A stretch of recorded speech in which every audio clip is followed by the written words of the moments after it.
Hello and welcome to the Bangya Experience, a podcast where three visual kei fans of color discuss their experience partaking in the subculture while living in Japan. Anecdotes, advices, and hot takes. So today is the first episode that we're filming remotely, so hopefully the sound is okay. We'll be trying our best to manage it. And thank you again for your comments in the previous videos and on Twitter. We don't always respond to everything, but we're trying to be very careful and to not miss anyone. So today, let's introduce ourselves. Can you please say who you are, where you come from, and your pronouns? Hi, I'm Persia. I'm from Canada and I go by she, her. Hi, I'm Fatima. I'm also from Canada and I go by she, her. And I'm your host for today. I'm Haïfa and I'm from France. My parents are North African and I go by they, them. So today's episode, it's a very short title, but I think it will get interesting as we go forward. So, is it better in Japan? I know it's a very broad question, but we'll discuss the details now. Starting maybe this time by talking a bit more about ourselves and our experiences, how we got into visual kei, and more personal anecdotes. So first, I want to ask you, when and how did you get into visual kei? I got into visual kei. Well, it's kind of like I got into like non-visual kei, then I got into visual kei. Like at first I got into Gact in 2005, like just via, online. I don't remember exactly what sites I was using back then, but I think like Gaia Online or something like that. And I got into his music, but what I listened to like him and then like Lark, like on sale, Hyde, but those are not visual kei. Like we all know, like solo Gact is not visual kei. But then in 2006, that's when I got into Durangray. Yes, and I saw someone from Gaia Online talking about them. By the way, like it's a long time ago, so I don't know if people even use Gaia Online anymore. But yeah, someone was talking about Durangray, and I checked them out, and I was like, oh, this is my shit. So that's how I got into them. As for me, I think my first contact was maybe in 2007 or something. Like, I used to draw a lot and I was always looking for inspiration. And I remember, like, I saw pictures of Mana, like, wearing Gothic Lolita. And at first I didn't like it. I thought it looked weird. And that's crazy. That's crazy coming from me. But That is really... I kind of ignored it. But at that time, I listened to anime songs, like the openings and ending songs from animes that I like. And the first time I actually like got into visual kei was I was on YouTube and I was looking up like an AMV, not an AMV, like an opening song from an anime that I like, The Gray Man. And the person had made an AMV, and instead of using the real song, they used a song by the Gazette. And that was the first time that I was like, oh shit, this slaps. Okay, but which song was it? Regret. Oh! It's a good song. Nice. Oh, by the way, my first, Durangray song was Cage, so... Oh, truly classic. 90s, yeah. And so back then, I assumed, they were websites that we could use to download, but I downloaded stuff on LimeWire. Oh, yes. Yeah, so Regret, and then was Filth and the Beauty out? Yeah, I guess Ruder and all these songs. And from there on, it became like, oh, I like this stuff. Nice. How about you, Haïfa? So I actually got into Japanese music through anime. I was into anime very, very young. But the first few artists that I found, like Japanese music artists, were Raruka and 2 and Koda Kumi. And again, it was because of anime or video games music. But it was 2005, and the same summer, the first band that I found online was Ancafe, and it was Maple Gamman. I'm not even sure about how to pronounce that, but yeah, it was that specific song. So Ancafe was definitely the first VK band I got, and it was maybe, yeah, 2005, 2006, around 2006 maybe. And then I think either 2006 or 2007, they had an issue of a French magazine that is called like a rock one. That's just a rock magazine with like metal stuff. And sometimes they have like specific, like, how do you call that? Specific editions, like just specific issues. And they had one about J-Rock. And I bought it just because there was a page about Hyde. I knew Hyde and I was already very, like, a huge fan. But they had a CD in that. And the CD had Kagero, Muku, and Meri. And I think, like, yeah, and also, like, Rentrée en Soi. And I think there was Despes too.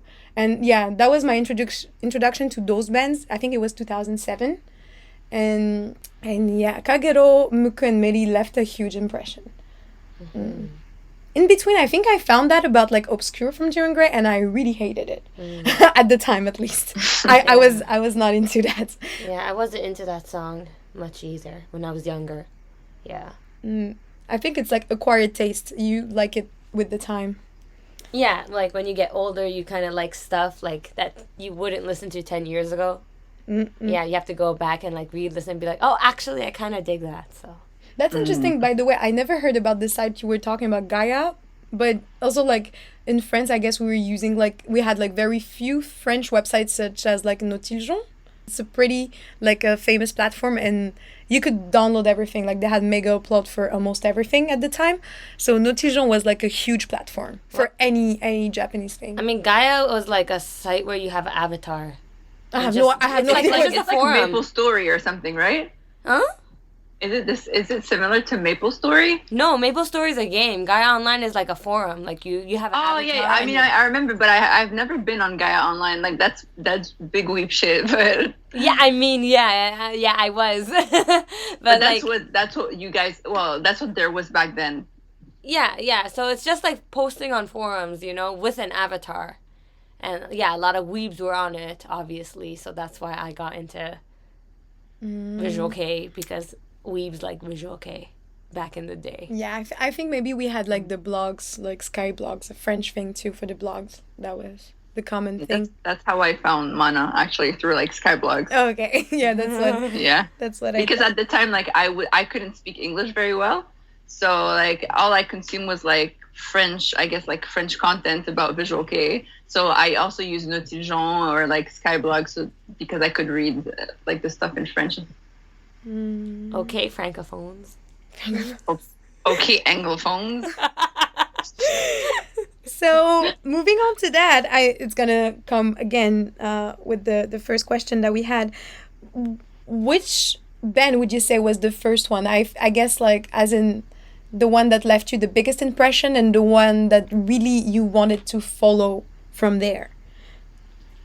Yeah, well, I would say Duran Gray again, because I think I got into them like in the summer, like June 2006, and then in February 2007 I saw them live. So oh wow, yeah, like I went in like head first, like, and since it's like way back in the day, there wasn't, you know, they sounded more quote unquote Visual K than they did like 10 years after that. So that, I mean, right after they released, like, when was Vulgar released? Like 2004, right? So like it was pretty like they had their old sound, they had their old looks, like they did it. It was right before they dropped the Visual K looks, but I started off listening to their 90s stuff.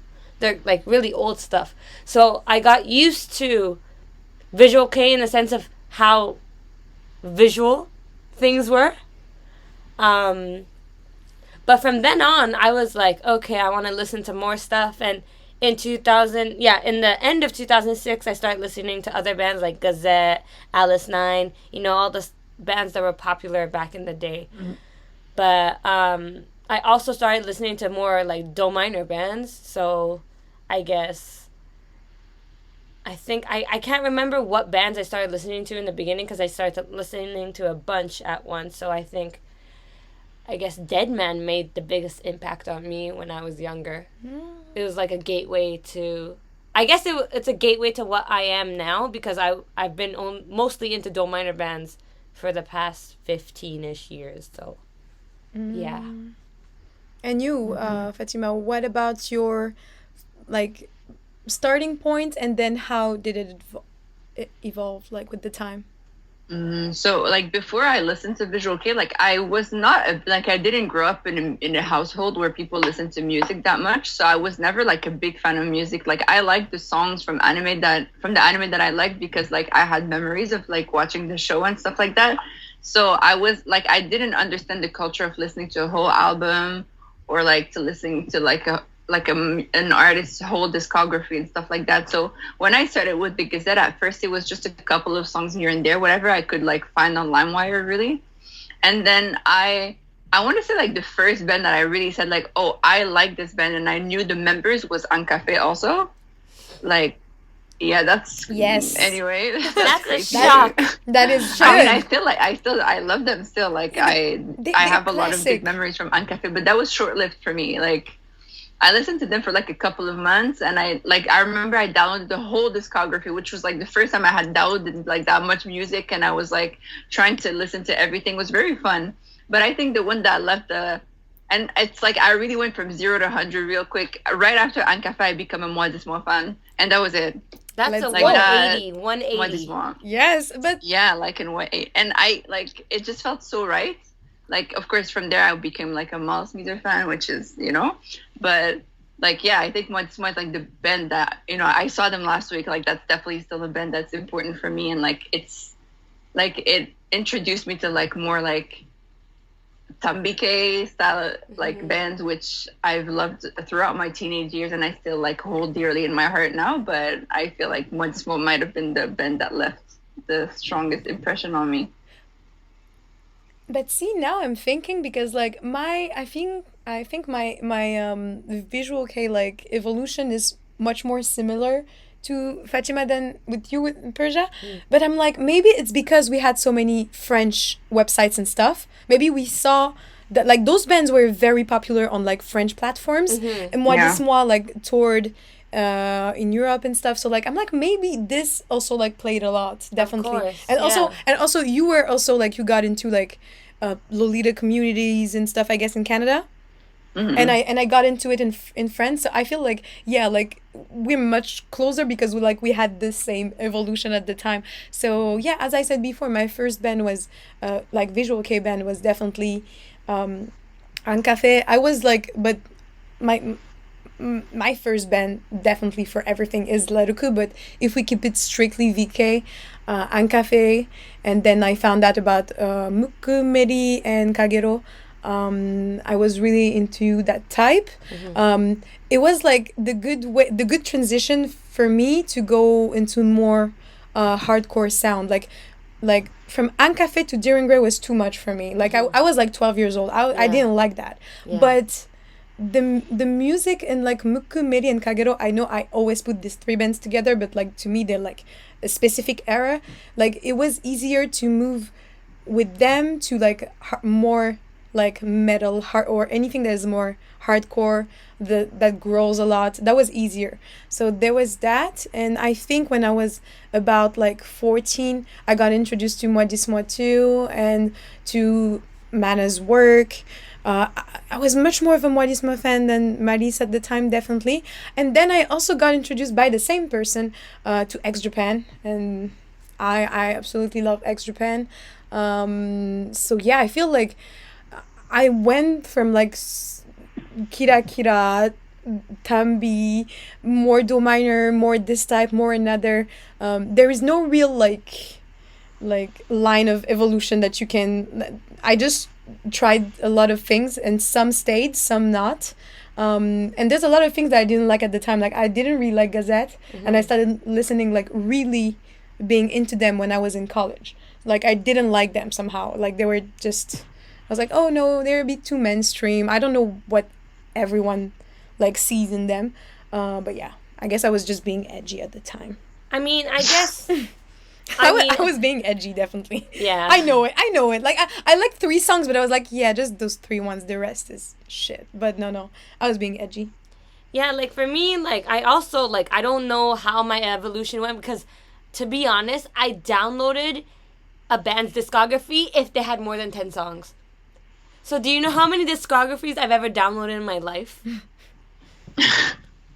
Like I downloaded everything and I had to listen to all the songs. I had to like, like this is some OCD thing for me, but like I downloaded every band from like J-Rock, Visual K, Brazil. Shout out to Brazil. Discography. Shout out to Brazil. Thank you. Thank you, Brazilians.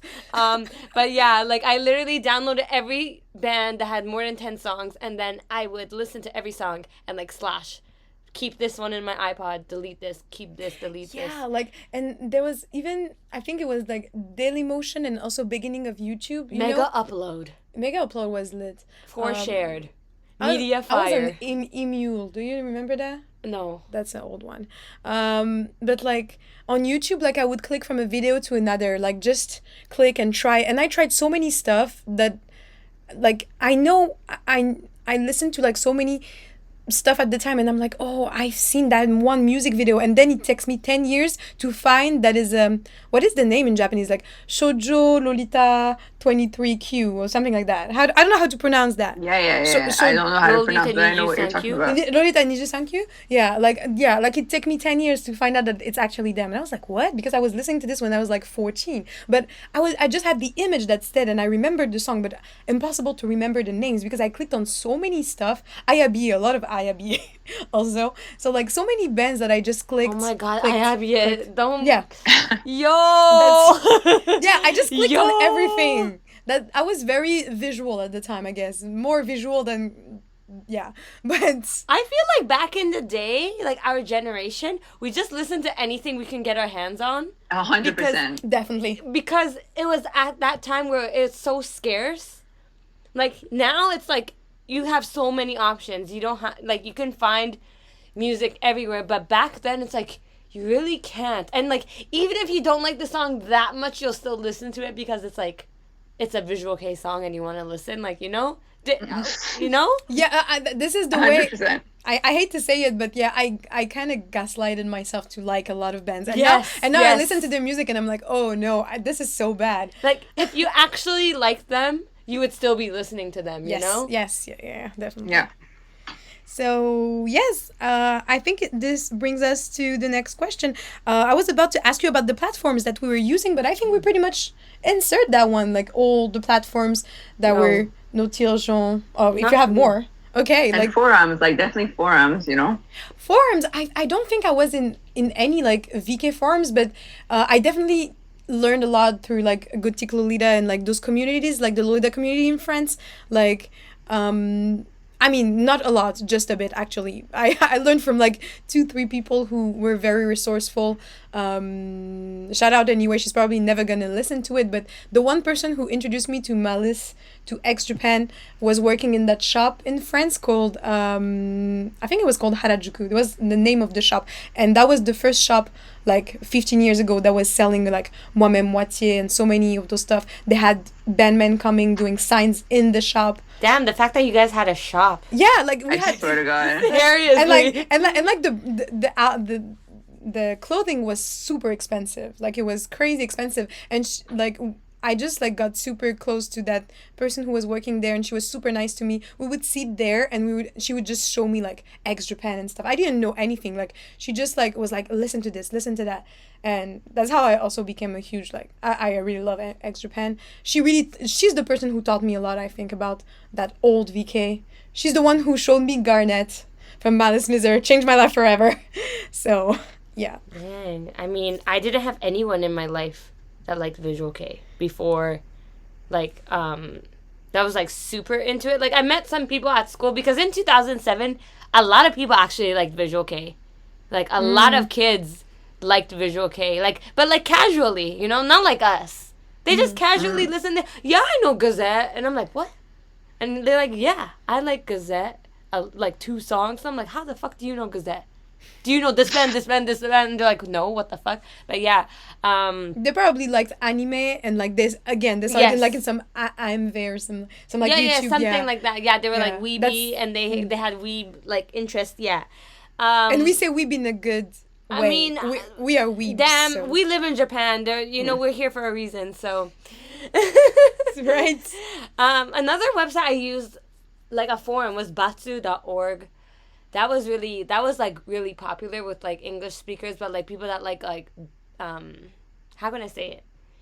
Like more, I would say it's like akin to like Monochrome Heaven. But before Monochrome Heaven, like 10 years before that, there was batsu.org. So actually the second time I saw Duran Gray in 2008, I went on batsu.org and I went on the Duran Gray thread. Like there was a thread for like Duran Gray in Toronto, and I was like talking to people and we met up and stuff. So I was using that, and believe it or not, Facebook. Because I started Facebook in 2007. That's early. Yeah, so That's very early. there were people. That's how I met one of my friends, Julia. Oh. I met her on Facebook. So Shout out to Julia. hi, Julia. If you're listening, but yeah, like usually even Twitter, Tumblr, but that's more like 2010. 10-ish, yeah. Yes. Yeah, 10. Yeah. Like if I'm thinking about like people, like of course like more forums, like I was already like very like shy and everything. I had like no confidence to meet people, but there weren't a lot of Visual Kei fans in Montreal anyways. So what I used is like I also used the same Gothic Lolita forum as Haïfa. Actually, we just weren't friends back then, but we were on the same forum, which is kind of crazy. But like we also had like a forum in Montreal. It was more like a Harajuku fashion and everything related forum. So there's of course Lolita, but there's also like a thread about Visual Kei. And it was not very active because there's not a lot of Visual Kei fans in Montreal. At least they were not on that forum. But it was more focused on fashion in general. Like I think I looked kind of crazy because I was really nerding out about music, which also, by the way, like I also like Harajuku fashion and I also dress up. It's just that I was really looking for people who like Visual Kei at that time. And people were just like casual listeners of like the Gazette or Miyavi or stuff like that, which is also cool, but it was just not, I was like pouring my heart out about like talking about like Tambi K bands, which nobody cared about, except a couple of friends, which I am still friends with now. But yeah, I guess it was like around me in real life, like I introduced my best friend to Visual Kei and she is still a Visual Kei fan. We're like exactly the same groups. She lives in Canada still. And a couple of other people, like in my class, people knew I liked Visual Kei, but nobody else liked it. This reminded me actually, like, I don't have a lot of platforms that I use. Like, I cannot remember actually. I'm like, was there any forums? I don't think so. So I feel like I mostly knew few people from Notiljon that also had a huge forum actually. So maybe it was from there, and also Sky Blogs. And I remember it was, I think, 2007. It was the first 2007. I'm pretty sure it was 2007. The first time I went to Japan Expo. And like I remember I went there because I wanted to see specifically Nana Kitade, who's like just a Nana Kitade who's like has done anime music and such, but like more J-pop rock. And Moonkana is super huge in Europe, and like she is very huge with any, I guess, Western fans or like J-rock enjoyers. So, but that I met a girl online that I could meet there, and she went there for Hakue. And because of her, I got to see Hakue on like a conference, and I had no idea who that was. But like she was like, "Oh, like he's such an icon. You should listen to this and that." And I had no idea at the time. I just thought he looked cool. But yeah, I think this person too, like, she was also into that band called like Gypekism, I think. So like that's much more. Yeah, that's much more goth. Yeah. So like she introduced me to those two. That was one of the first person that I met too. Moving on to that, I wanted to talk about events, and maybe more lives, of course. So what was your first live abroad? And then maybe we'll switch the question to what was your first live in Japan. But let's talk first about your live, I guess, in Canada. Yeah, I mentioned before that I saw Duran Gray in February 2007. It was like their second time coming to Toronto, so... Mm-hmm. Yeah, that was crazy because I went with my mom. And I saw them, and it was wild because I was 12 first of all. And I was like mall goth looking, and I wasn't in the crowd. I found like an amplifier and I sat on top of the amplifier the whole show. That's 2007 energy. Really. And then like I was watching the whole show, but like, it was a good view. My mom, like I went with one girl from school that I became friends with, and she liked Durangray too. And she brought her older sister and her sister's friend. And then my mom just came to chaperone us. But she was at the back of the venue. Like, we were, like, in the middle. And then, so, like, yeah. Like, it was crazy because I can't believe, like, a 12-year-old went to see Durangray. Like, even I can't, like, believe it. But that's what happened, okay? And then you went again, right? With your mom? Yeah, in 2008. Your mom liked it. No, like, she was just like, whatever. I mean, okay. Like, she literally, no comment. Like, okay.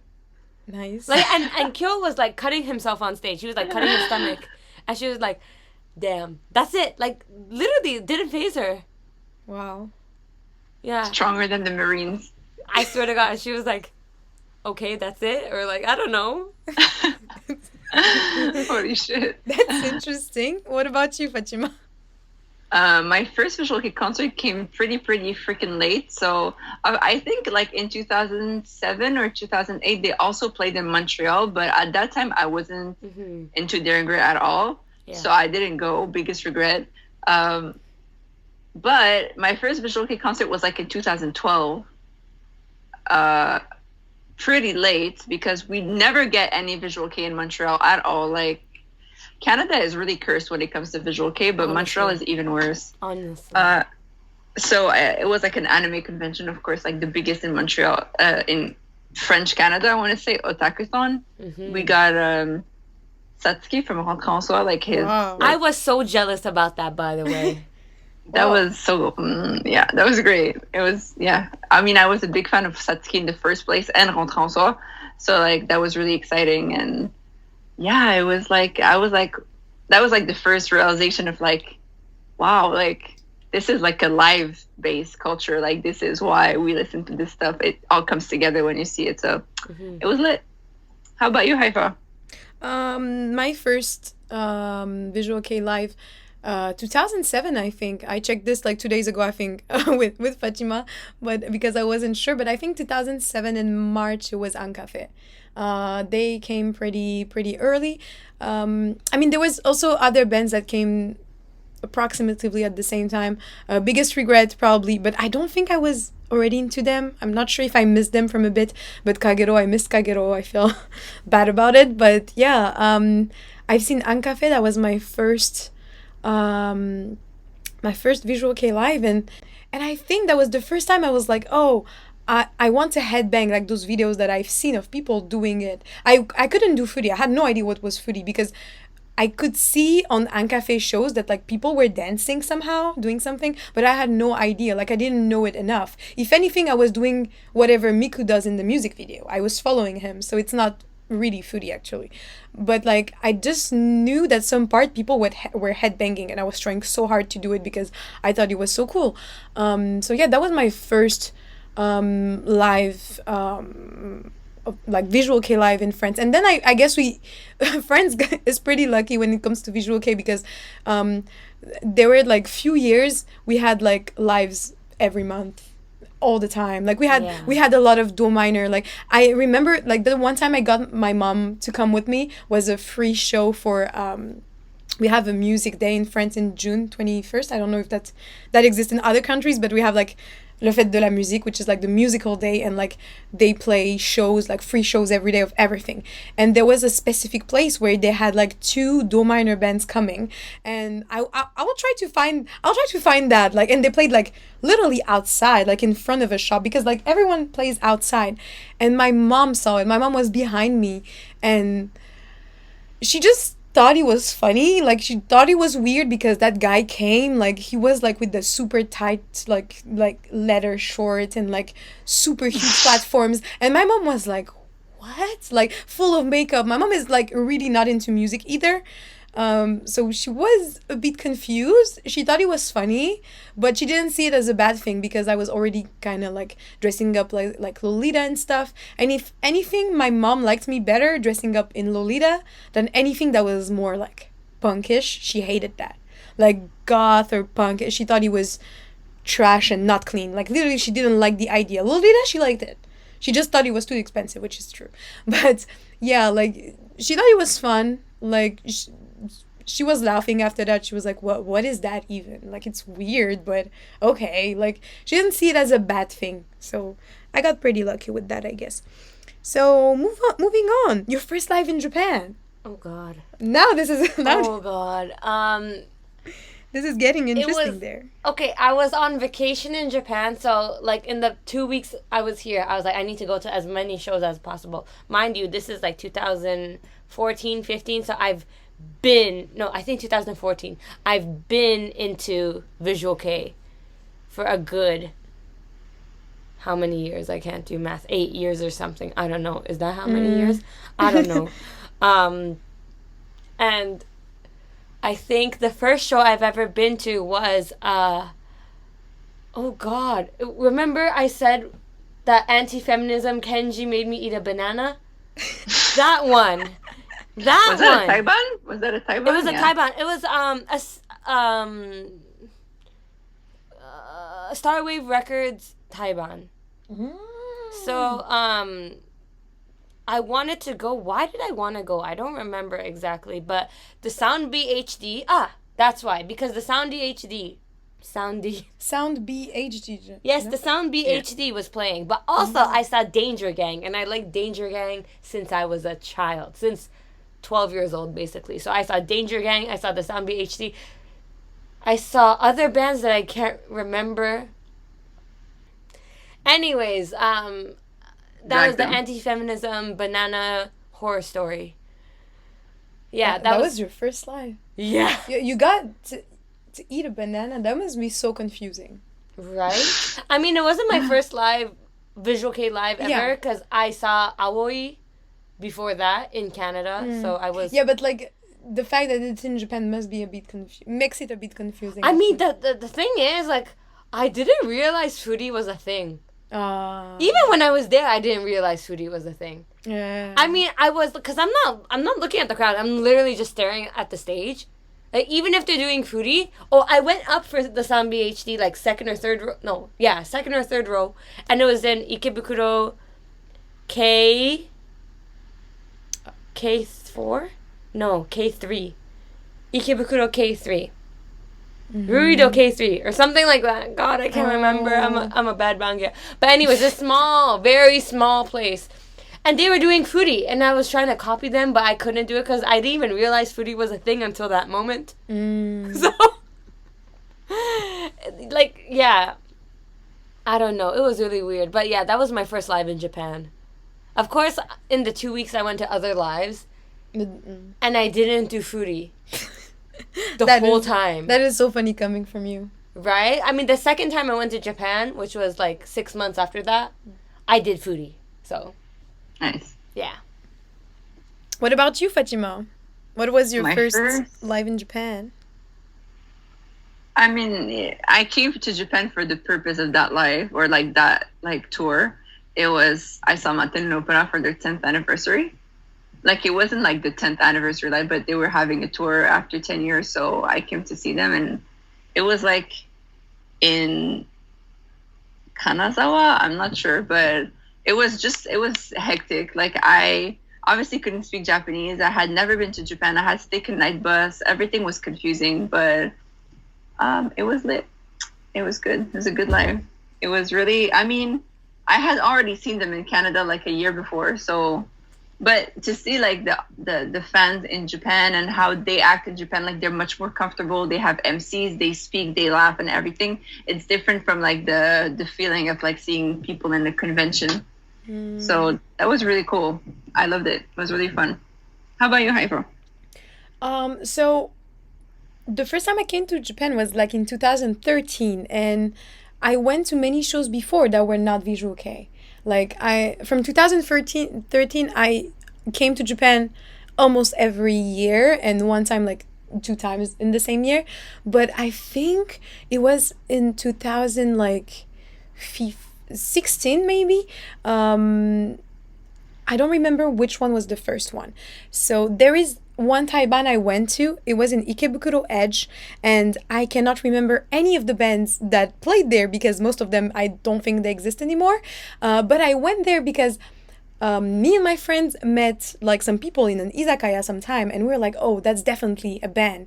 And we completely used the gaikokujin privilege there, and we went to talk to them. Like I was already like studying Japanese, so to us it was funny. We were just there for holidays, so we go and we talk to everyone. And of course they were in the band, and they told us to come to the show, so we went. That's a very small band at the time. I'll just say the name. They don't exist anymore, so that's cool. That's called reminisce. But like the Masato, the vocalist, was from what's the name? Kaito Sentai Nusu something. That's the band that did a lot of parodic stuff. That was that band. And like he was super nice and stuff, and like he told us to come to the show, and we went, and like it was actually not so bad. It was really koteke. Like he was a serious band at the time. Like it's before he started doing more like more fun, more comedic stuff. But yeah, we went to that, and it was in Ikebukuro Edge, and it was, everything was confusing to me because like the first band that comes just starts and plays only Gazette songs, and we're like, what is happening? We were into it, so like we loved it, but it was very confusing. We didn't understood at the time like it's just like a session band that just like is gonna play Gazette. So we didn't know anything about like the rules, like the unspoken rules, like Bangya rules. So when they were about to start, we just come closer, just like we're not even thinking. And like the girls were looking at us like so badly. We're like, let's just stay in a place where no one looks weirdly at us, because like we didn't understand at the time that you cannot go and just like push your way through like people think it is. We didn't do that, but we tried like just to get closer, and they were like, that's not really your spot, like can you just stay just here? And we're like, okay, I guess like we can, like we still stand out a lot. We were like 15 in Edge, so we didn't care that much. But that was the first realization of like, oh, you cannot just go and just push your way through, or it's not how it works. Like just be respectful and like just know where you stand. And it's not about like, oh, you're not Japanese and not a Japanese fan. Like they would probably even be worse, if anything, maybe at the time, because they could see that maybe we're completely like confused. So I guess it was still very cool. And let's move on to what are the differences between fandoms abroad and in Japan. It's a very broad question. Like, of course, the differences at the time, like 15 years ago, and the differences now, like now is specific. Well, clearly we don't have social media sites back in the day. So it's not like you guys, like, it's not like you can connect to people or to bandmen themselves like you can today, and like talk to them, or like even, you know, have access to their music, or, you know, a lot of information. Like, I would say that's one of the biggest things. But other than that, I would say like the fans in abroad, they're more crazy, openly crazy, and Japanese fans in Japan and non-Japanese fans in Japan are like crazy, but they don't show it as much. I mean, you can be openly, like for example, you know, you can like tweet something to a bandman and you don't really think of the consequences that much. Because, I mean, you're not here. They don't know you.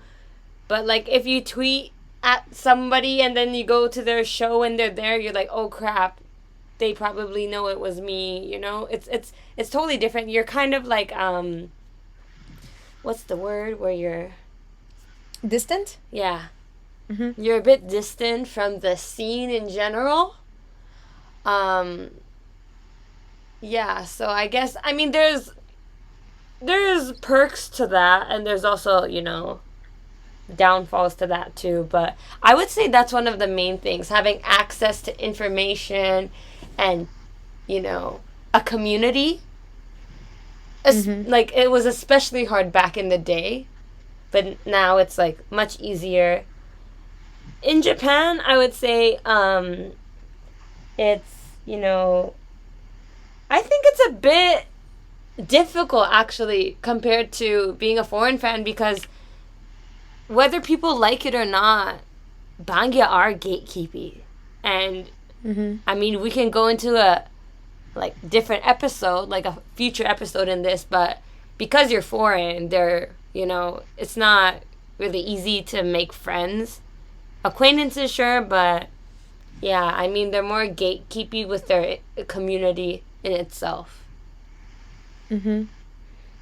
What do you think about it, about differences between fandoms, whether it is in your time, like back in the days, and how it I mean, evolved? I didn't really know anything about Japanese fans until I went to see a band in Toronto in Canada, and that's where I met like a couple of Japanese fans who had traveled for the live. So what I noticed is, like, as like Persia said, like it's difficult to like bond with them or like talk to them, like try to become friends. Of course there's the language barrier, but more than that, like I feel like the biggest difference between liking Visual K in Japan versus abroad is the fact that in Japan, because they are living in this country and Visual K is a Japanese, for the most part, thing here and everything, it's just like liking Visual K is just a side of them. Like, some of them just go to work, and after work they just change into a band t-shirt, they go to live, then they go home, and the day after they go to work. It's not like it's a big event. It's just like a hobby, a thing that they do on the side. Whereas I feel like abroad, people like really like your hobbies become part of your personality. So like, not only like do you dress up, but like all you listen to is Visual K, all you talk about is Visual K, all your friends are related to Visual K, like in some way. Like, you make it a lifestyle in a sense, like you live, like everything you do is related to your hobbies. Whereas here it's like, at least for like older fans, like, or like fans who have families and stuff like that, it very much feels just like it's one part of your life. So you keep it very private in a sense. Like, you're not trying to make friends, you're just coming for the music, for the live, and then you're going home. So in that side, it feels like very much like the people here, like it's a separate thing, and it's a good thing. But it's also like, I have a friend who is Chinese, but she lived in Japan for a long time. And she told me, like, we were discussing this very issue, and she said, and we agreed on something, which is like, it might not be true for everyone, but Japanese fans, because it's so easy for them to go to lives, they kind of take it for granted. Like, they just go to lives when they want to, and then, oh, I'll take a break from this, or I'll skip that live, it's fine. Whereas us foreign fans, we're always like fear of missing out. We want to go to the live so much, and we're just like, we never get used to it. So we're always like, oh my God, no, I can't miss this live, or this is really important. Whereas for them, it's just like, it's just another Thursday. So in that sense, it feels like maybe fans abroad, like, we're really attached to, like, our identity is really tied with our hobbies compared to here, at least as much as they show. I'm not sure, but that's my impression. I definitely agree on what you guys said, and also what Persia said about like not seeing the consequences of what you say. I think that it's specifically true because like when you think about it, people right now, like younger VK fans, like also tend to tweet very easily because they may think, oh, it's far, it may not reach or something like that. But I feel like we were all kind of more unhinged back in the days, also just because we were younger and we didn't understand that. And Yes. right now it's the same. I'm like, yes, of course, with the social media and how like you can like a bandman tweets something, you can respond something right away. Like at the time we didn't have that, of course, but now they do.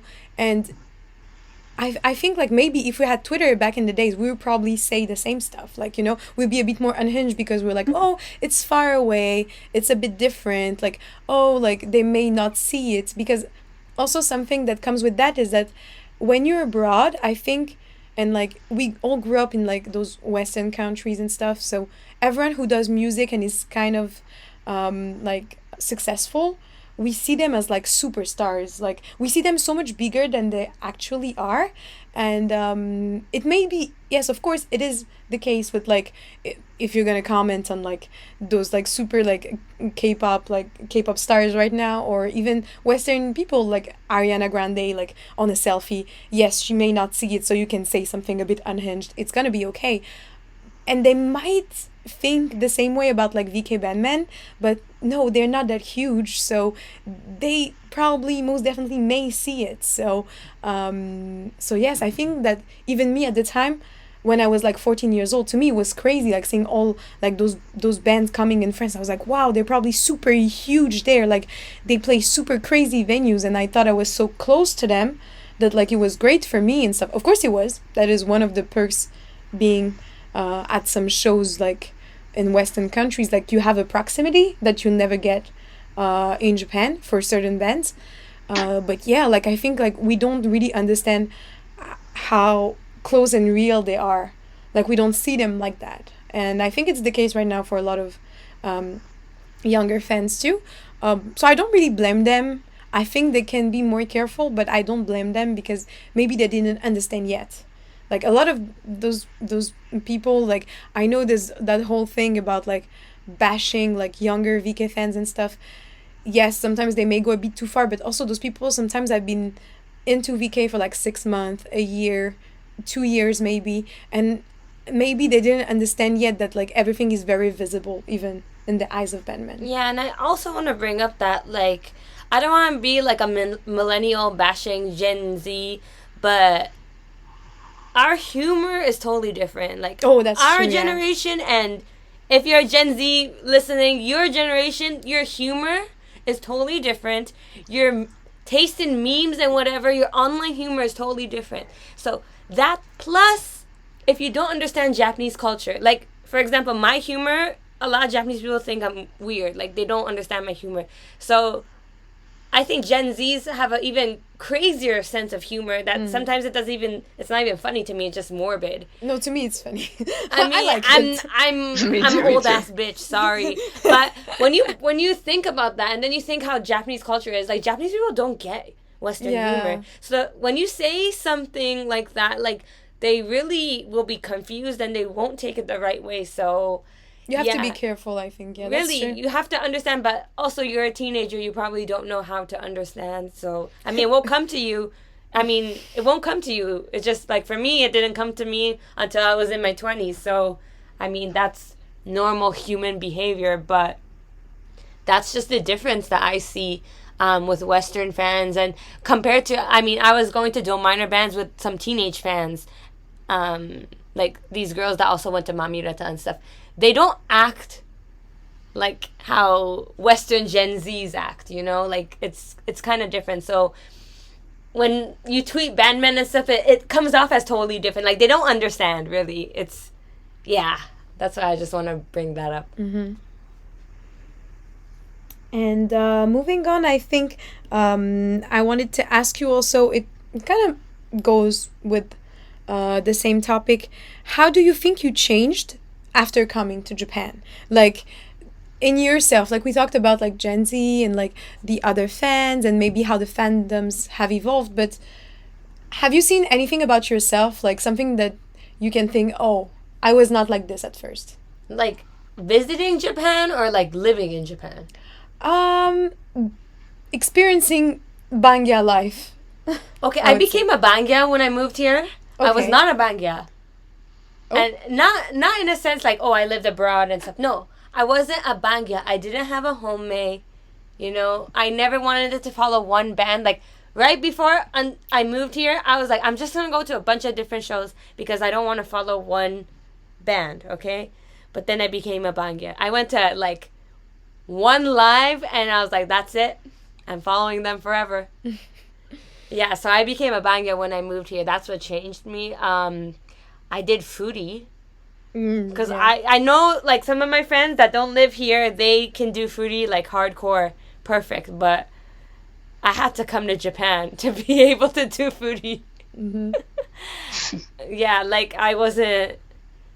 Yeah, like I remember I went to see when I used to like a band Moran before because I liked the vocalist. And like he would say like headbang and I wouldn't. Like everyone was headbanging except me and I was just staring at him. Cringe. Oh Yeah, no. he was like atama and I'm just like like just staring at him smiling. No, sorry, I was crying like, but like, you know, I couldn't do foodie. I'm like, if I headbang then I can't see you. That's true. So I like Moran is not even a heavy band. Like, what do you mean headbang? Get out of here, fam.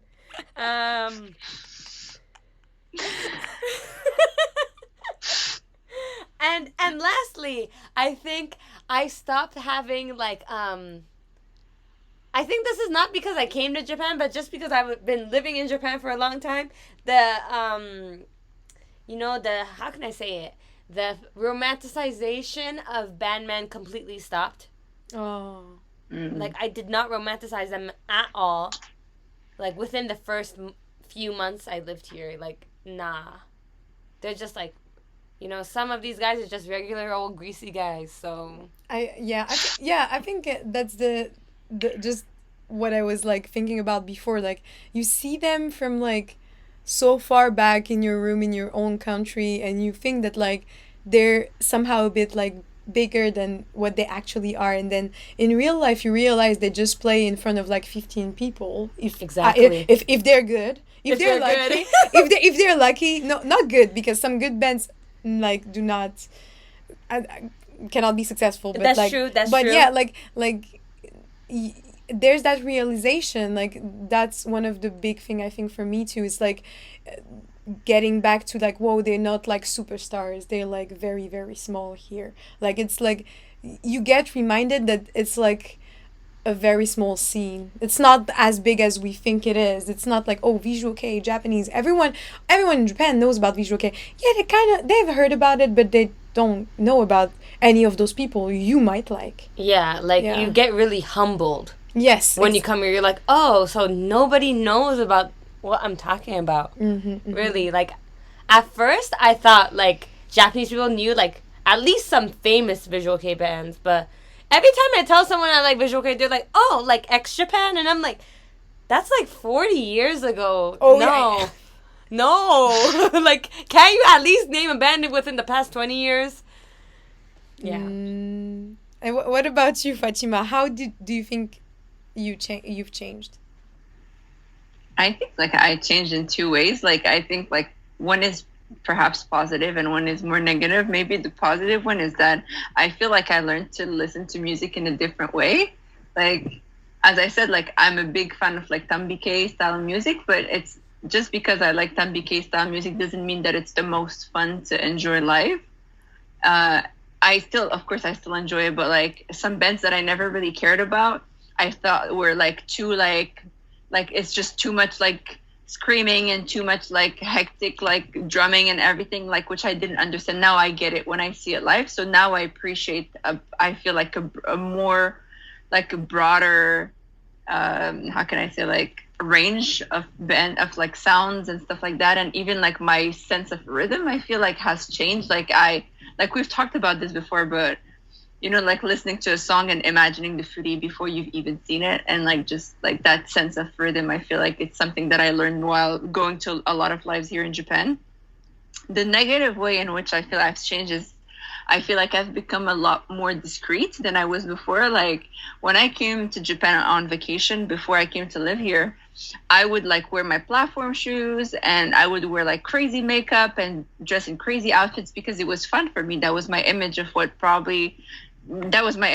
visual kei fans were in Japan. But then I started going and people were wearing jeans and band t-shirts and I felt overdressed and I felt like I was stared at a lot. I'm already stared at a lot for obvious reasons, but people stared at me a lot more and I just felt very uncomfortable about that. So I guess I've like compromised, depending on the bands of course, but I've compromised style for maybe like mental comfort. Like I feel more at peace when I just wear a band t-shirt and my Doc Martens, like versus like wearing platform shoes and like some frilly blouse. So, you know, like in that sense, I feel like it's a bit sad because I've lost a little bit of like, I've lost opportunities to dress the way that I liked or like that I imagined I would in Japan. But like it's also more comfortable to headbang in Doc Martens versus platform shoes, because last weekend I almost died headbanging in platform shoes. So Please be careful. That was moi 10 mois? yeah, oh my fucking god, like for real, like I headbanged, and shout out to Connie who held me and helped me stand up, because I literally fell headfirst into the girl in front of me. Oh shit. Yeah, it happened so fast I didn't even realize, and then my friend Connie helped me pick myself up basically, and I finished the song headbanging like a dumbass, and then I was like anxious mess. I was like, oh my god, I need to apologize to the girl in front of me like ASAP, and then they gave us a break to like change the air in the lighthouse or something, and then I just grabbed her shirt. I'm like, I'm so sorry. And she's like, but are you okay? I'm like, I'm not okay, but I'm okay. Oh my god. This is the most like a visual K thing that happens. Like there's like those few type of people. I'm also the type of people who may apologize like if I like push someone, or like if I literally like I can feel that like I'm pushing or like touching too much someone, I'm gonna be like, oh sorry, like you get a few seconds of break and I'm like, oh I'm sorry. I don't even do it during the break, like while we're like I'm sorry, and then just keep on going. Yeah, like it's very Bangya culture. Yeah, and everyone is just like, oh it's okay, like it may happen most of the time, so it's okay. Yeah, I mean I think that's one of the things I love about Visual K lives. It's because they're not just pushing and shoving and trying to get to the front. They're literally just, respecting your space. There's that notion, I guess, that, I also learned here is, it's like the space, like, depending of the shows, of course, like some shows I've been to, we were just like, the crowd, like, it was just so full and like we barely had space for anything. And for like super, like, what I would consider like very Visual K, and I didn't expect that, like, Adushite was pretty wild. To me, I was very shocked, but okay. But if that's like much more dual minor bands and their space, there will be space around you. Like it's you don't like go and try to be so much in the front that you take the space of someone else, and that's pretty important. So yeah, that is pretty cool. That is one of the good things, especially if you like having more space and you're maybe not into like the type of lives that we have in Western countries, which is like a lot of like pushing and stuff. I also like it, but it's a different thing. But I agree with both of you again. And the last point that you brought up about like Fatima, about how you dress up and everything, I still think I dress up a lot, but on one hand it did make me much more like self-conscious. Like there is something about like a specific atmosphere at some shows, especially the minor shows. Like everyone, like we all stand out so much because we're not a lot, and you will stand out even more if you're not Japanese. So you get like stared at, and it may like make you more self-conscious. If so, I get like I know for like a long time I was very self-conscious about everything, to the point like during a Taiban, between every band I would just go to the bathroom, redo my makeup, redo everything, because I felt so stared at. And at some do minor shows there's that thing where you have to look at your best all the time. And it was a lot of beat for me, like for some times, but now I got used to it. Now I don't care as much as I did. I feel I got used to it. I really don't care anymore, and I feel even more comfortable because I go to many lives with friends. So yeah, I think I got a bit more self-conscious, but overall I don't think I changed that much, besides being more self-conscious. Oh, and also being, as we said before, I was a bit unhinged online because I don't think I realized that people could see it. So I was very direct, like, oh, I love what you've done. Oh, you look so cool. You look so nice. And now somehow I could say it to the bandmen that I like it's okay. Like it's still a compliment. It's still a good thing. But I feel like they know your account already, especially if you have your own picture or something. So like, yes, you feel much more self-conscious all of a sudden about everything. So that's why also, just a little tip to everyone, if you see that under your like favorite bandman or honmei, under their tweets they have like a lot of like Japanese comments, but never those accounts have their own pictures or something, it's because people do not want to show all the time who they are. Like, they go to this live so much, like the band already knows them, and I don't think it's something we realize that much until we're there. So yes, I got self-conscious online and also during the shows. Yeah. For me, it's like the opposite. Like, I stopped. Like, I only care about how I looked if I had a homemade man that I wanted to impress. But then, like, and then, like, now if I would go to a show, I would go as is right now. Like, let's go. No makeup, curly hair, let's go. That's great. Like, right? Like, I feel like in the beginning, like, I was always surrounded by other Bangya that, like, if their band was playing at 7 o'clock and the show starts at, like, 5, they're gonna do their makeup little by little until their band plays. At first, I was like that, too, but then after a while, I was like, no, I mean, maybe this could be another video, but from the bandmen I've talked to, they can't even see your face from the stage. Barely. They're like when I asked one, he was like, the lights are so bright I can't see shit. Like, he's like, so I mean, after I learned that, I was like, then why am I working so hard for what? Literally. It's not like, but personally I would just be okay and be more relaxed if I don't feel like I have to do my makeup. So yeah, I'm okay as is. I mean, I like doing my makeup for shows and stuff, but yeah, after learning that fact, I felt more relaxed, I should say. It's coming with the same answers that we had before, but could you still, like, find good points to being a fan abroad versus being a fan in Japan? Because I think I have few ones for abroad. I do too. Like, yeah. The fact that you can see a band at an anime convention and like meet them, shake their hand, yes, take a photo with them, like, hug them, talk to them.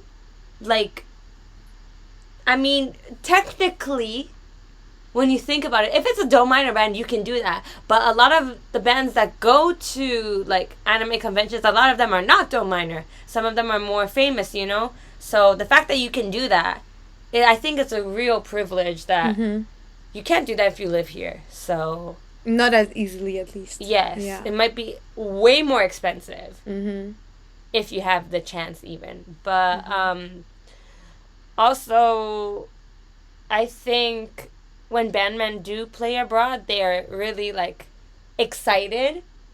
And I guess you can feed off that energy during the live. I mean, I'm not saying they take playing in Japan for granted, but they just have another, like, they're just way more enthusiastic when they play abroad. So you get to experience that. And yeah, another thing, if you're lucky and you have, like, a community, like, with other people that like Visual K as much as you do, I think that's really beneficial for you. I mean, you get to make friends, you have a whole social group, whereas in Japan, like Fatima said, it's just one aspect of people's lives. I mean, if you think about Japanese culture in general, like, you work long, hard hours, you go to a live once in a while, but it's never anything beyond that. You don't really become close friends with people you meet at shows, like other bangyas or gyals, No.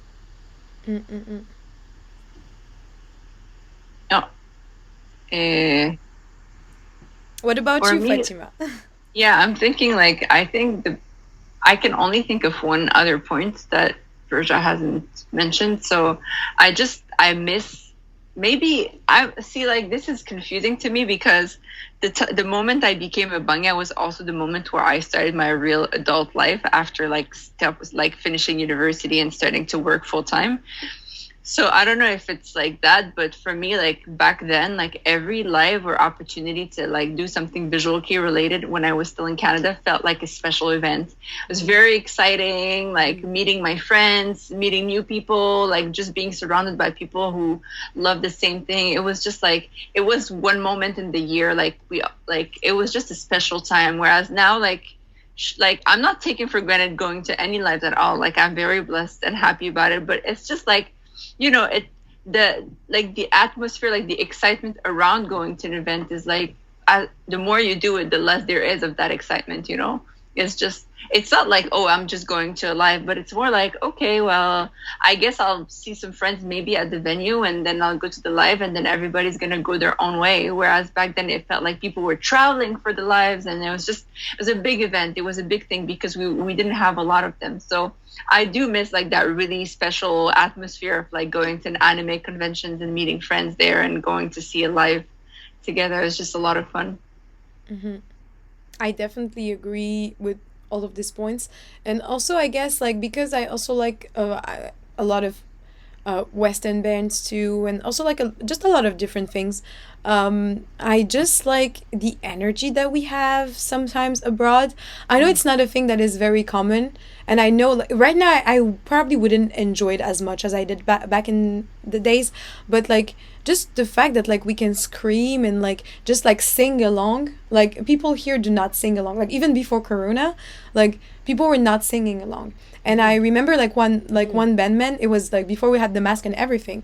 Like I was probably one of the few at the show who was like, I was just lip syncing because like there's so much no sounds coming out of people's mouth that I felt conscious about like if people could hear me or not. But like I guess he saw me like because that was a small stage, and he posted about it after and just saying that he was glad that like people were singing along. And I thought that was very cute, and like I know that's something that maybe they would like a bit more, like sometimes they just want like people to scream a bit like hi hi hi hi, and like I feel like people do not try to like make a lot of sound. They just try to sound very cute or something, which is okay. I think it's cool, but like we're so loud like abroad. We're just so loud that I think sometimes it's a bit more fun too, like for both the fans and the bandman. And yeah, as we said before, like there's a lot of freedom. It's like it's very it's a broad scene, and it's really a way like you make friends abroad, whereas like you go to shows in Japan, and like that's something that I say a lot, but I did make very few acquaintances, like Japanese acquaintances, but there's not one person that I can really call a friend. Like all my Bangya friends here are not Japanese, and like so it's really hard, like because outside of that space, it's like it's another life for them, so you have to accept that too. You're not part of that life, like you just are part of the venue. And yeah, that's it. So like yeah, it's much more fun, I guess, for me at least, to make friends with fans abroad, and like foreigner fans here in Japan. Okay, so now can we talk about the good points about being a fan in Japan? There's a lot, of course. There's a lot. First of all, you can go to shows. Yep. Whenever you want. Okay? Whenever they have a live, or whenever any band you like has a live where you live, or close, or not even close to where you live. You can always take the train, take a plane, whatever. It's the same country. You can go. You can go to all these events. You have access. Okay. Number one. Okay. Lives. Number two. You have access to goods. So that CD you like, you can get it. You go to Pure Sound, you can get it. Little Hearts, you can get it. You have access first thing. Okay. Those live only CDs, you can get it. If not, you can go on Mercari and buy it, and they'll ship it to you. You can get it. You can get anything. You want something from Twitter, some other Bangya selling it, you can get it. You have access to almost everything, I think. If you look hard enough, you can find like cassette tapes from 90s like Koteke bands. You can find them. There you can. You just need to look. You need to search. But everything is here. I would say one of the good things is the live. I personally, I do not like how lives are like abroad, I prefer Japanese do minor lives. You got space, no one's pushing me.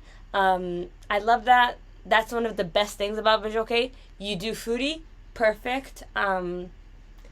Meeting a bunch of people that like Visual K, I think that's interesting, because abroad you don't meet people that like Visual K often. Like if you go to certain, for example, Tokyo, if you go to certain parts of Tokyo, a bunch of people that like Visual K are here. They hang out here. You want to go to a bar with a bunch of Visual K stuff, there's that. I just think there's more access to everything in general in Japan. Mm-hmm. What do you think, Fatima? Yeah, I completely agree. I mean, like, if you listen to 2 songs from a band, you can just be like, oh, let me go and check them out. Like, it's just that simple. Like, yeah. That's yeah. And, like, also, like, the fact that you can see, like, multiple bands at the same time. Like, you get to appreciate new, like, different bands and different styles that you didn't expect just because you were in the same room. Like, it's very rare to go to an anime convention and get a full-on Taiban with, like, 10 bands or something. So... Exactly. That's like pretty cool. But I think like for me the biggest difference is like the fact that like your relationship to the band is like not so parasocial anymore. Like yes. Like it's like it's not one-sided anymore. Like in a sense I'm not saying like I'm not guaranteeing that you're gonna get anything back from the band, but I'm just saying like there's a difference between seeing one band once in your country or like going to see them every like few weeks. They start to recognize you. Yeah. You get to go to fan events, you get to go to sign events, you get to like it's just like it just feels different from like seeing them once. That's all. I mean, what I'm trying to say is like it feels very special, especially when you have a band that you like yourself, like that you like your favorite band, your homie band. Yeah, they acknowledge you, and like sometimes they even know your name. Yeah, and if of course it's debatable whether it's marketing or not. That's fine too. It can be marketing, but it's still cool. Like whenever like you buy a live DVD, and you're thinking, I was at that live, or like these kind of things, like all these little things that you can't necessarily do always when you're living abroad. It's pretty cool. Yeah, I definitely agree. Like the parasocial like relationship is not so parasocial anymore. Like. If anything, like, I'm sorry for, like, Gazette or Diru fans, that's maybe, like, those bands that are much harder, like, to, like, that you may, like, still feel that parasocial relationship, but that's still nice. They're still great to see. But besides that, like, do minor and, like, minor bands, like, if you go enough and, like, if you actually, like, really follow a band a lot, and when I say that, it's, like, I'm not just, you have to do this and this and that. It doesn't mean you have to be in the fan club, for example. Like, yes, of course, if you are in the fan club, they may know your name. They may see it because sometimes it's a very small team managing all of that. If you write fan letters, they may remember it. If you go to so many shows on the same tour, they may see you multiple times. If you go to fan signs, to in-store events, if you can take pictures with them, like you actually exist. So I remember like even every few weeks there's like those tweets of people. Not you actually exist. Yeah, like did I say that? Yeah, you did. You said that you actually exist. Yeah, you actually exist. Funny. I mean, I had that feeling when I first saw Duran Gray. I was like, wow, Duran Gray actually exists. That was the opposite for you. Yeah. That's so funny. I understand 100% what you're saying, but the phrasing was so funny. It was like, you actually exist, so therefore, if you're abroad, you don't actually exist. No, but like, it's not what I mean. I'm sorry. My wording is a bit bad, but what I mean is that I've seen, even if you were abroad, you can actually exist. Like, I mean, in a bandman like life, like on Twitter, it's already good. Like, yeah, Twitter made it easier. So like, you know what? If you actually want to exist, like in the bandman like life, like just think about the way you speak, because there's a lot of chances that they see it. And like, I see these tweets every few weeks or every few months, like, oh, those bandmen don't know who you are. And I can't help but think that, no, it's not true. Unless it's like a very huge band. Maybe, yes, it may be harder like for them to know who you are. But minor bands, I think there's a lot of chance that they end up knowing who you are, because the scene is so much smaller than you think it seems. Like it seems not like it seems so huge, but it is really not. So especially as foreigners, you may get even more attention. So yes, like think about this twice. Like really take the time before you say something, before your faith post a picture, and when they post it, think twice about what you will say. But yes, I think that's one of the main difference, as you said, also like going to the lives, having access to everything. That's also linked to, like, that's the thing that makes us say, like, to purely leave the lifestyle, it's better to be in Japan. So yeah, and moving on to that, like from now on, how can you guys support your favorite band from abroad? So right now, specifically, we're talking to fans, people who like VK and or like just few bands, or if you're following one band that you really love from abroad, like how can you help them out? Um, Not talking to the ones in Japan, you probably can go to the shows and do all of that. What do you think they could do? Do you have any advices? Yeah, I think this might be a little crazy, but if you like a band and if it's do minor, okay, DM one of them and tell them I want the CD. And because probably, I don't know, what do people buy CDs off of? CD Japan still? I don't From know. I abroad. guess so. Okay, well, most likely they're not carrying that CD if it's a do minor band. So you DM one of them and tell them, I want to buy the CD. Use Google Translate. Use someone that speaks Japanese. Just tell them, I want the CD. Send it to my house. And they'll be like, okie dokie, my friend. And then they'll send it to you, probably. Most likely, because then they're going to make, like, full profit from that. You know, there isn't, like, an in-between guy. So, Oh yeah, this might be more expensive, but you actually giving the whole money to the band. yeah, not only CDs, Yeah. but, like, Checky, whatever. Just tell them I want it. It's worth trying, I think. What do you think, Fatima? I mean, of course, like obviously, like buy, stream the music. I mean, like that kind of stuff. But I feel like also like thinking of like younger fans or fans who can't afford to buy stuff, especially like with inflation, with everything that's happening in the world. Like maybe you don't have the extra funds to like buy overpriced Chicky. Overpriced not because it's not worth it. I mean, Chicky really, but it's more because you have to pay for the shipping and all that, so it becomes much more expensive. So for people who can't do that, or people who are just young, or you know, all you can do is honestly like spread the name of like your favorite bands, like talk about them to people, talk about them to your friends. Like you might not have the money, but maybe the person you talk to will talk to another person who will talk to another person who has the funds for that. So like just like I don't know, like you don't have to give the money if you can't do it. Of course, I mean, if you could, it's great, but we can't just take for granted that everybody has that kind of money. So just, you know, like, I mean, I'm just thinking about myself when I was in high school. I couldn't afford it. So, Me neither. That's why we all downloaded. We were all pirates. Yes. Literally. We It's were all not, pirates. it's not because we didn't want to, it's just because it was really crazily expensive, as you said, CD Japan. And no access. Like, who's gonna sell me the acid CD? Who? Acid. not acid. We'll send you. We'll probably post on Twitter anytime soon our favorite recommendation, so you can listen to Acid, which is, I guess, the recommendation of Persia. Yes. The song she lost for like more than 10 years, and I found on one fated evening on YouTube.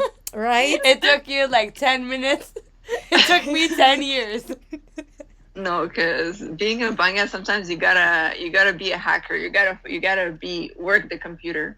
Exactly. But yeah, like so going back to like spreading the word, but also like it costs nothing to tweet encouraging word to your favorite bandmen.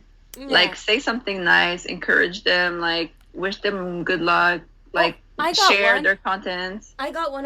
You know, like some like people, they're like artists and stuff. If you make them art, they love that. I was about to say it. I was exactly about to say it. Yes, right? They love it when you make that. They're like, okay, just think about it. Imagine someone drew a picture of you and you're like, oh my God, it's so beautiful. They're like normal people. They want that shit. They love that shit. Like, it's really, like, really keep in mind, like, and I, like, when you're abroad, you may not completely see the line. Like, you may think right now, like, you're listening to a band that you really like, and you're like, but are they a minor band at this point? Are they do minor?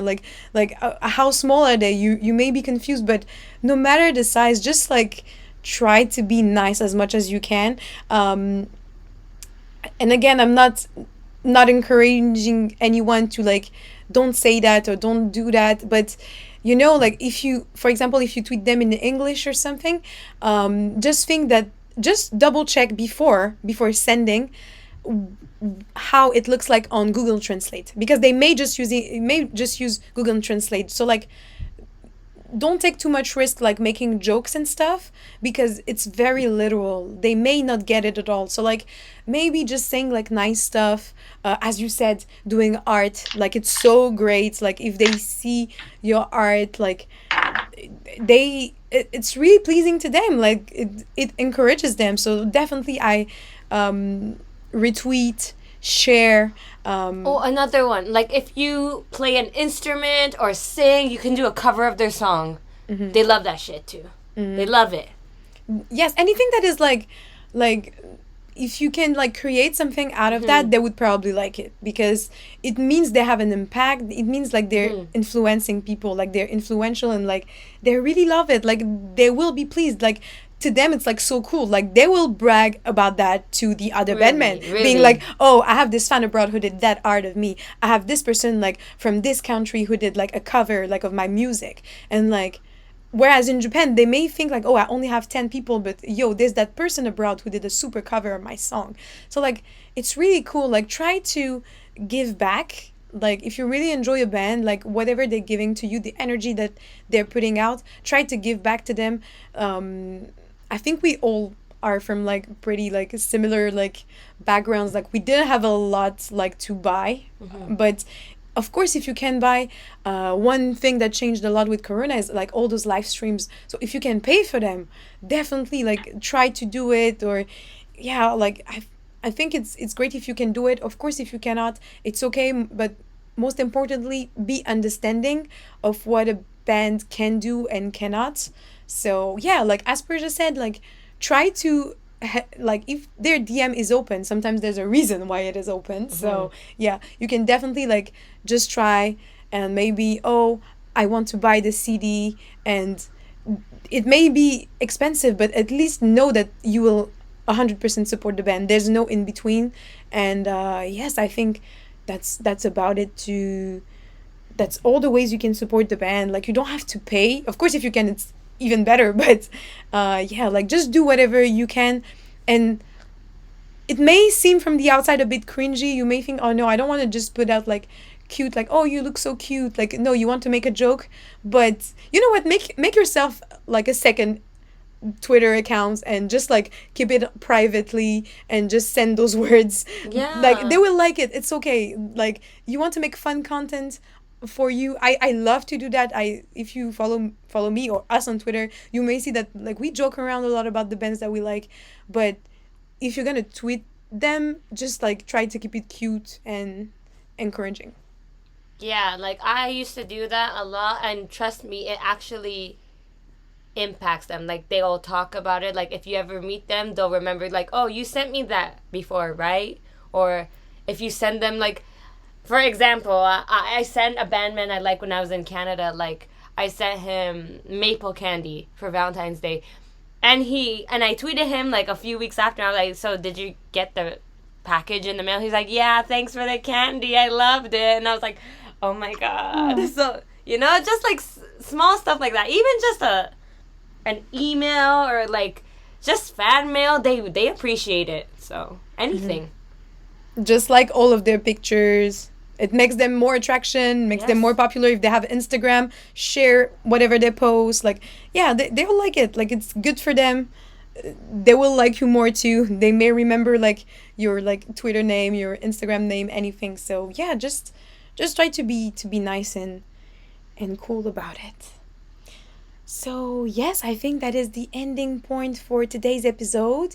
That is probably a bit longer than usual, but this time we decided to go a bit more personal and just talk about our experience. And we hope that the advices that we have given will help you out in the future. You can, of course, still find us on our Twitter, Instagram, everything is in the description. The next few episode will be a bit more sensitive. Is it the word? The next few episode may be a bit more Heavy. heavy. Yes. So we thought that this one would be a bit more fun, a bit more nice, and just we hope you spend a nice time listening to us. Thank you again for all the comments that you left before on Twitter and on YouTube. Thank you for following us. Please share the videos if you like those. Like and follow our accounts. And we'll see you very soon.